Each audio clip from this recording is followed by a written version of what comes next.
Hi folks, I know a lot of you are getting comfortable now with your online teaching, and many of you have been asking about screencasts. What are they? How do we use them? What's the best way to put them together? And so I thought I'd give you a quick tutorial here just to set the stage, and we'll work on some specific tools and approaches in a little bit. But let's run through screencasts, what they are, get a little bit of background here, and see if we can put them to work for us.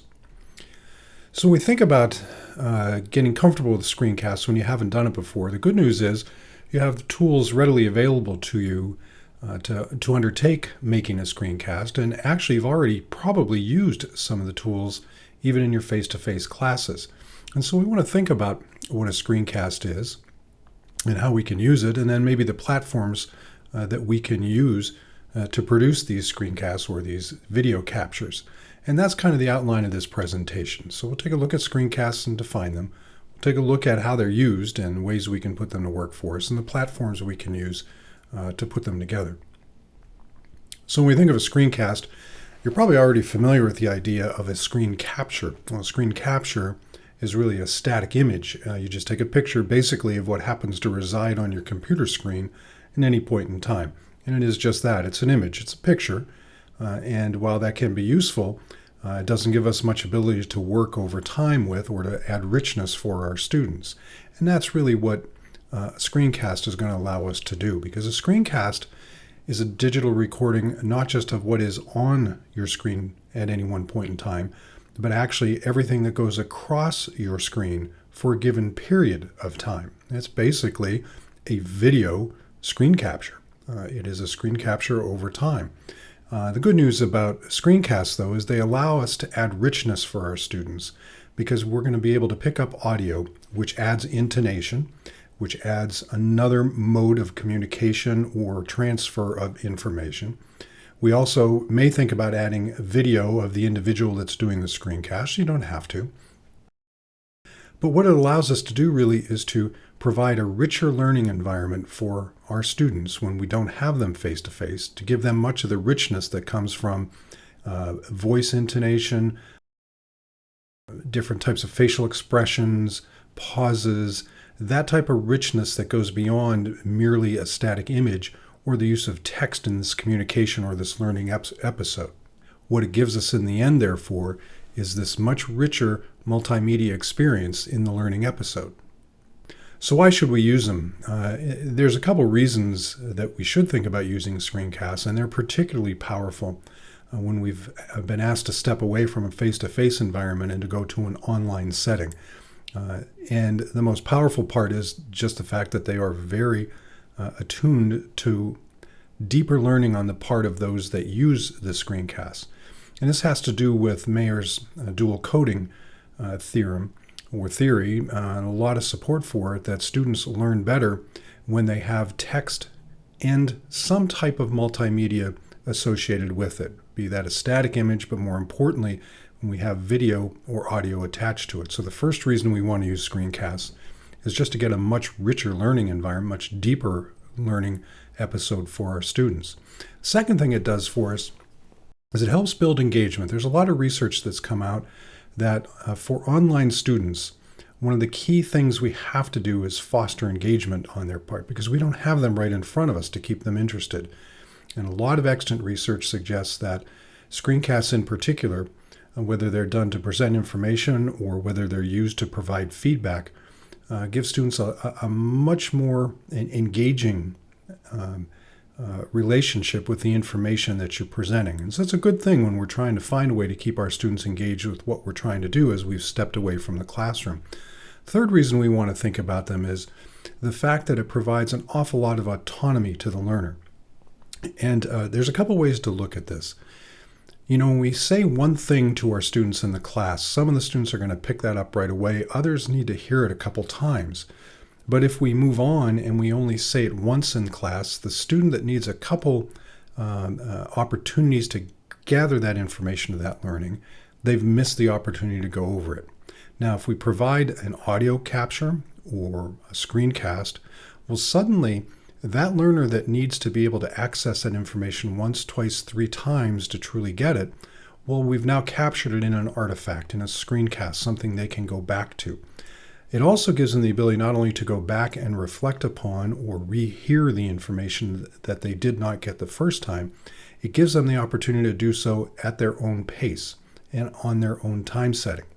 And so this allows them an awful lot of autonomy to learn or to relearn the information that we provided in the screencast in a setting and at a time that's most convenient for them. It also gives them the ability, and this is key for any type of learning, to reflect upon what they heard. So even if they didn't look at the video to catch it again, if they missed it the first time, the learner may go back and listen to it a second or a third time and reflect upon what it was that they heard the first time, the second time. And it's that reflection that sets the learning, that builds the scaffolding to the next level where they can actually use the information because it's been set deeper in their cognitive space. And the last reason we really want to use them is it's the connection. And you guys all know this, as you've had to hurriedly move from face-to-face situations to online learning, you kind of miss that personal connection with your students. And they miss it probably more on the other side. They're removed from their classmates, they're removed from their faculty member. And so the screencast gives you the ability to provide that personal touch in the learning space, your voice, your image if you choose to do so. And I think that helps an awful lot. It makes the learning environment that much more comfortable, makes it much more amenable to them spending the time that they would like to stay engaged with your material and allow for more learning to occur along the way. So a lot of good reasons to use screencasts, and almost all of them supported by extant research. Now, when we go to do this, it's nice to know that we can use screencasts. It's nice to know that they're helpful. But man, it gets tough when we try and put them together if we're not sure about the technology. Now, we're going to go through this process and focus on 3 levels. Using your iPad, using a laptop, and perhaps stepping up and using a desktop. And each one of these platforms is going to give us a little bit more functionality to work with. Let's start with the iPad because it's quick, it's easy, it's in your hands, and you can be screencasting in no time whatsoever. And it's actually a function built right into the iPad, screen recording. And we'll do a breakout video on how to use it. But the good news for you is you can do this very quickly, whether it's a full function screencast, 8-9 minutes to try and present material, or it could just be a quick 1 or 2 minute to comment on a student's question, or maybe something that popped into your mind that you wanted to get to your students right away. It's literally one button on your iPad, record it, save it to photos, put it up in Schoology, you're good to go. The other thing we can do, and many of you have already used this, you've used whiteboards in your classes all the time. Well, Explain Everything is a really, really cool and easy to use tool on your iPad.